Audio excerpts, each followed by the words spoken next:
Yes right now Konaseema జిల్లా చెయ్యేరు పర్యటనలో AP CM Chandrababu మాట్లాడుతున్నారు. లైవ్ లో చూద్దాం. ఆదాయాలు ఎక్కువ వస్తున్నాయి, కానీ వాళ్ళందరికంటే మనమే ఎక్కువ పింఛన్లు ఇస్తున్నాం, నెంబర్ ఎక్కువ ఇస్తున్నాం. అదే మరి నెలవారీగా ఇచ్చే డబ్బులు కూడా మనమే ఎక్కువ ఇస్తున్నాం. ఒక్క ఉదాహరణ మీరు చూస్తే మహారాష్ట్ర అన్ని రాష్ట్రాల కంటే ఎక్కువ ఆదాయం వస్తుంది, వాళ్ళు ఇచ్చేది 1000 రూపాయలే. తెలంగాణ రాష్ట్రంలో కూడా 2500 రూపాయలు ఇస్తున్నారు. నేను ఒకటి ఆలోచించాను, అందరికంటే ఇబ్బందుల్లో ఉండేది వృద్ధులుంటారు. అదే మాదిరిగా ఎవరైతే భర్త చనిపోయి వితంతువులు ఉంటారు, వాళ్ళకంటే ఫర్దర్గా ఇబ్బందులు చూస్తే వికలాంగులు, దివ్యాంగులు ఉంటారనే ఉద్దేశంతో ఈ పింఛన్లు ఇస్తున్నామని చెప్పి కూడా నేను మీకు తెలియజేస్తున్నా. నేను ఒకటే మిమ్మల్ని అందరినీ కోరేది, ఈరోజు నేను ఇక్కడికి వచ్చినప్పుడు చూశాను, ఇక్కడికి వస్తే చూస్తే పోలిశెట్టి దుర్గా ప్రసాద్ ఇక్కడే ఉన్నాడు, కాలు పోయింది. ఆయన చూస్తే బాధేస్తుంది. ఆయన కాలు పోవడానికి ఏంటి కారణం అని అడిగాను. డయాబెటీస్. అంటే కోనసీమలో రైస్ ఎక్కువ పండుతుంది కాబట్టి మీరు రైసే తిని బియ్యమే తిని దానివల్ల డయాబెటీస్ వచ్చి తద్వారా ఒకసారి ఎక్కువ షుగర్ వచ్చేసిన తర్వాత సకాలానికి ట్రీట్మెంట్ చేసుకోకపోతే ఇలాంటి సమస్యలు వచ్చే పరిస్థితి వస్తూ ఉంది.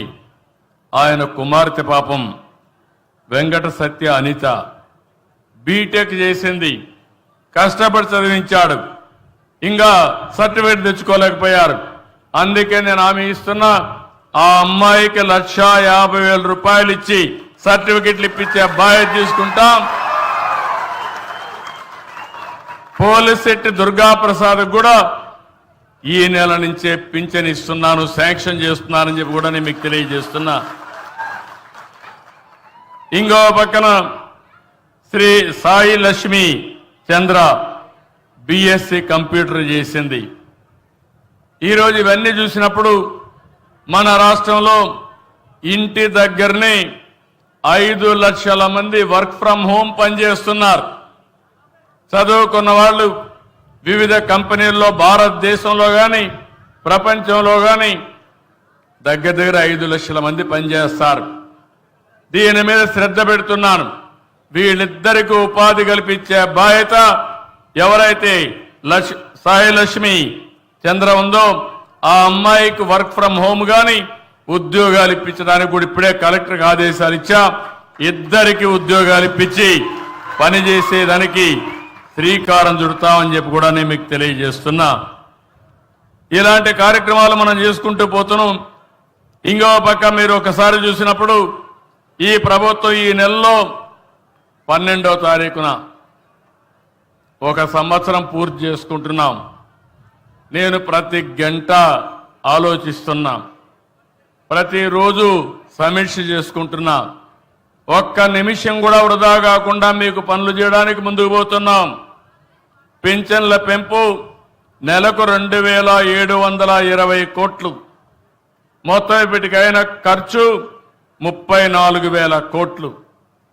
డిఎస్సి పెడతా ఉన్నాం, మా యువత కోసం నోటిఫికేషన్ ఇచ్చాం, మెగా డిఎస్సి పెడుతున్నాం.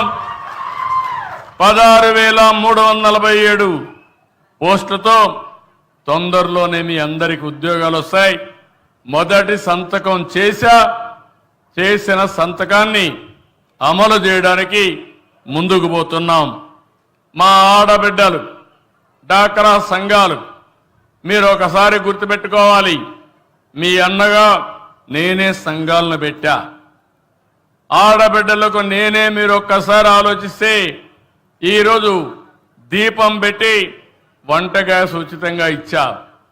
ఇప్పుడు వంట గ్యాస్ కూడా కొనుక్కోలేమంటే మళ్ళీ ప్రతి ఒక్క ఇంటికి, ప్రతి ఆడబిడ్డకి 3 సిలిండర్లు ఉచితంగా మీకు ఏర్పాటు చేస్తున్నాను.